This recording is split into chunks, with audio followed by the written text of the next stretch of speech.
Hai adik-adik, selamat datang di Rifka MathLab. Kali ini kita akan bahas soal dan pembahasan trigonometri kelas 10.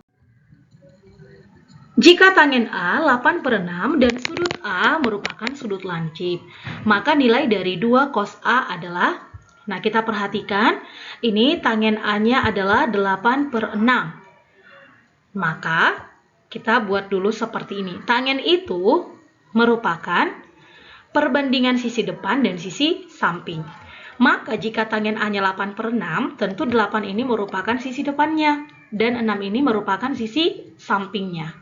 Nah, kita mau mencari nilai dari 2 dikali cos A, berarti kita mau cari nilai kosinus A-nya. Nah, untuk mendapatkan kosinus kan dibutuhkan perbandingan sisi samping dan sisi miring. Maka depan sudah, samping sudah, miring belum diketahui. Tentu kita harus cari dulu sisi miringnya. Sisi miring kuadrat sama dengan sisi depan kuadrat ditambah sisi samping kuadrat. Nah, maka sisi depannya tadi adalah 8. 8 kuadrat tambah 6 kuadrat. 64 tambah 36 sama dengan 100. Maka sisi miringnya adalah akar 100 yaitu 10. Dengan begitu kita cari nilai kosinus A. Kosinus A adalah sisi samping per sisi miring. Sisi sampingnya tadi kita peroleh adalah 6 dan sisi miringnya kita peroleh 10. Maka kosinus A adalah 6/10. Nah, kita harus perhatikan yang ditanya itu bukan hanya cos A tapi 2 cos A.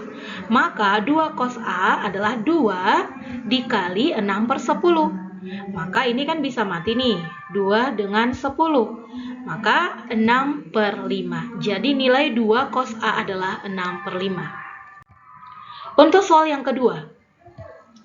Sebuah pesawat terbang lepas landas dari bandara dengan sudut elevasi A terhadap jalur landasan yang mendatar. Agar kenaikan posisi pesawat berlangsung aman dan nyaman bagi penumpang, sudut A yang terbentuk dipastikan merupakan sudut lancip. Alat instrumen kokpit mencatat indikasi rasio jarak mendatar pesawat dengan jarak tempur udara berupa nilai cos A sama dengan 2/5 akar 5. Nah, sebenarnya intinya adalah ini. Jadi dia sengaja dibuat literasi supaya kita lebih gemar membaca sampai selesai. Nah, pilot tersebut memastikan kecepatan naik vertikal pesawat pantaunya sesuai, di mana rasio ini bergantung pada nilai sin A. Nah, ini sinus A ya. Nah, berdasarkan data instrumen tentukan nilai sin A. Tentu kita harus paham dulu. Sinus itu adalah perbandingan sisi depan dan sisi miring. Nah, ini kosinus 2/5 akar 5 kosinus A-nya. Berarti untuk kosinusnya adalah sisi samping per sisi miring. Kosinus A-nya tadi 2/5 akar 5. Ini bisa kita ubah menjadi 2 akar 5/5. Ini sama ya maknanya ya. 2/5 akar 5 dengan 2 akar 5/5 itu sama maknanya. Nah, kita buat seperti ini supaya gampang kita tentukan. Sisi sampingnya itu adalah 2 akar 5 dan sisi miringnya adalah 5. Nah, kita fokus terhadap yang ditanya, sinus A. Sinus A adalah sisi perbandingan sisi depan dengan sisi miring. Nah, kita harus cari dulu sisi depannya. Sisi depan kuadrat sama dengan sisi miring kuadrat dikurang sisi samping kuadrat. Sisi miringnya tadi kita peroleh 5. 5 kuadrat dikurang 2 akar 5 kuadrat. 5 kuadrat itu kan 25. 2 akar 5 kuadrat, 2 kuadrat itu 4, akar 5 kuadrat ya 5. Berarti 2 kali 4, 20. Maka 25 kurang 20 adalah 5. Nah, jadi sisi depannya adalah akar 5. Nah, yang ditanya adalah sinus. Sinus adalah perbandingan sisi depan dengan sisi miring. Jadi, nilai sinus A adalah akar 5/5 atau bisa kita sederhanakan menjadi 1/5 akar 5. Oke, ini soal yang ketiga. Pada jam dinding analog, pergerakan jarum jam pendek dan jarum jam panjang menunjukkan hubungan yang dinamis antara waktu dan besar sudut yang terbentuk ketika jam menunjukkan pukul 00.15. Nah, ini ya, kita fokus ke angka 00.15. Jika sudut terkecil yang dibentuk oleh kedua jarum jam pada pukul 00.15 tersebut dihitung dan dinyatakan dalam satuan radian. Nah, maka besar sudut yang terbentuk adalah, nah 00.15 ini kita ubah dulu nanti ke derajat, lalu kita ubah ke radian. Nah, kalau kita gambar dalam bentuk jam dinding, Pukul 00.15 itu adalah seperti ini.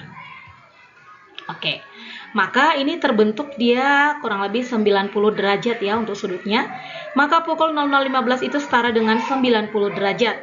Nah, kita ubah ke dalam radian. Kita ingat kembali 1 derajat itu adalah V per 180 radian.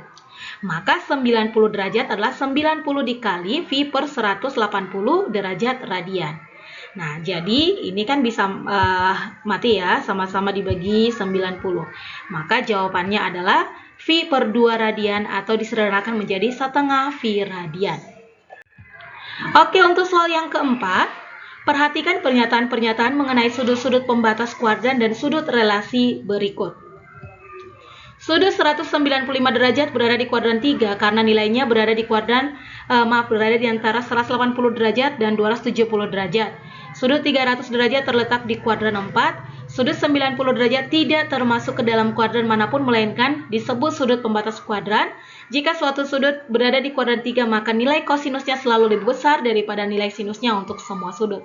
Berdasarkan pernyataan-pernyataan di atas, pernyataan yang benar adalah kita cek satu-satu. Nah, sudut 195 derajat berada di kuadran ketiga karena nilainya berada di antara 180 dan 270. Ini tentu benar ya. 195 itu berada di antara 180 dan 270. Nah, untuk yang kedua, sudut 300 derajat terletak di kuadran 4. Ini juga benar ya, karena di kuadran kedua itu antara 270 sampai 360 derajat. Sudut 90 tidak termasuk ke dalam kuadran manapun melainkan disebut sudut pembatas kuadran. Ini juga benar ya. Karena sudut 90 itu dia tidak termasuk ke dalam sudut pembatas kuadran, sama juga dengan 180 dan juga 360. Jika suatu sudut berada di kuadran 3, maka nilai kosinusnya selalu lebih besar daripada nilai sinusnya untuk semua sudut di kuadran ketiga. Semua cintaku positif, artinya semua di kuadran 1 bernilai positif, sinus di kuadran kedua bernilai positif, tangen di kuadran ketiga yang bernilai positif.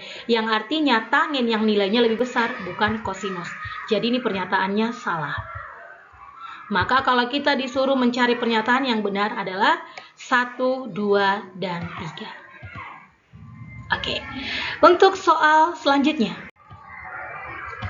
Seorang arsitek sedang merancang sebuah ram atau jalur jalan miring ramah disabilitas untuk akses pengguna kursi roda di sebuah rumah sakit. Arsitek mencatat nilai sinus B adalah 0,6 untuk menentukan tingkat kecuraman nyata yang akan mempengaruhi gaya dorong kursi roda. Rekan arsitek memerlukan nilai perbandingan tangen sudut kemiringan ram tersebut.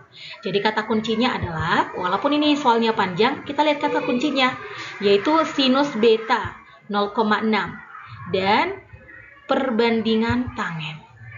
Oke. Kalau tangen itu adalah, perbandingan tangen itu adalah perbandingan sisi depan dengan sisi samping. Tante desa, depan samping. Nah, yang diketahui sinus. Sinus itu adalah perbandingan sisi depan dan miring. Sinusnya 0,6. 0,6 ini supaya jadi perbandingan kita ubah saja ke dalam pecahan. Yaitu sama dengan 6 per 10. 6 bagi 10 kan 0,6. Nah, maka si 6 itu adalah sebagai sisi depan dan si 10 adalah sebagai sisi miring. Yang ditanya adalah tangen. Tangen itu perbandingan sisi depan dan samping. Berarti kita butuh sisi samping. Sisi samping kuadrat sama dengan sisi miring kuadrat dikurang sisi depan kuadrat. Maka sisi miringnya tadi diperoleh 10 dan sisi depannya diperoleh 6. Jadi 10 kuadrat dikurang 6 kuadrat. 100 dikurang 36 sama dengan 64. Jadi sisi sampingnya akar 64 yaitu 8. Maka tangen dari betanya adalah perbandingan sisi depan dan sisi samping. Sisi depannya mana? Sisi depannya tadi adalah 6. Sisi sampingnya mana? Sisi sampingnya adalah 8. Jadi tangennya adalah 6 per 8. Selanjutnya soal yang ke-6. Sebutkan perbandingan trigonometri di berbagai kuadran. Oke, untuk menjawab ini kita pakai jalan keledai. Semua cintaku positif. Semua, artinya di sini baik sin, cos, tan dia semuanya bernilai positif. Oke, semua itu maksudnya sinus, tangen, sinus, kosinus, dan tangen dia bernilai positif semua ya. Oke, itu di kuadran pertama. Lalu, cintaku, cin diambil dari kata sin. Artinya, sinus yang bernilai positif di kuadran kedua. Tak, artinya tangen.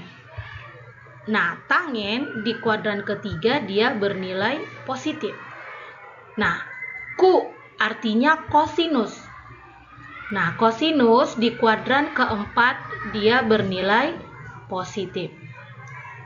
Nah, jadi kalau arti semua cintaku positif, ini berarti semua di kuadran pertama dia bernilai positif.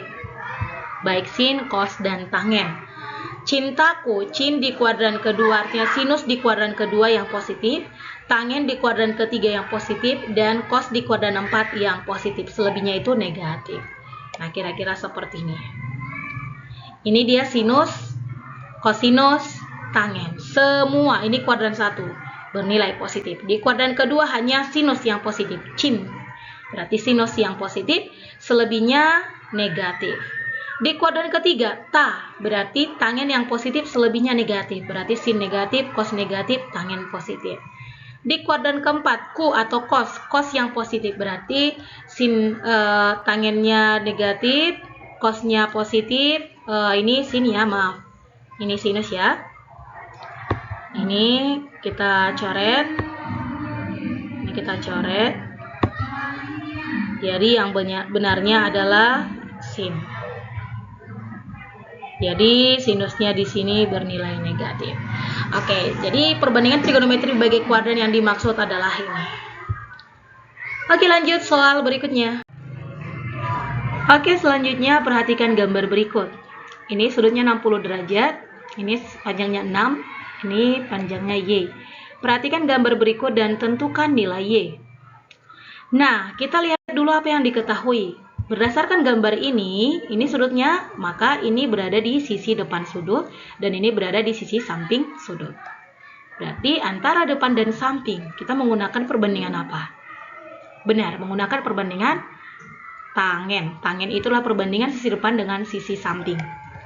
Nah, jadi tangen 60 derajat sama dengan 6 per Y. Tangen 60 derajat itu merupakan sudut istimewa. Jadi hasilnya adalah akar 3.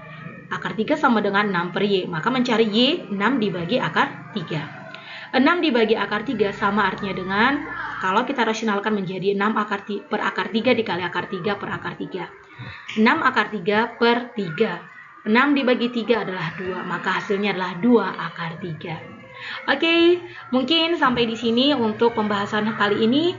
Nah, kalau memang kamu ingin kita bahas lagi soal-soal yang banyak mengenai trigonometri atau ada soal yang mau kita bahas mengenai trigonometri di kelas 10, boleh kamu komen supaya kita buat videonya. Terima kasih dan sampai jumpa di pertemuan selanjutnya. Bye-bye.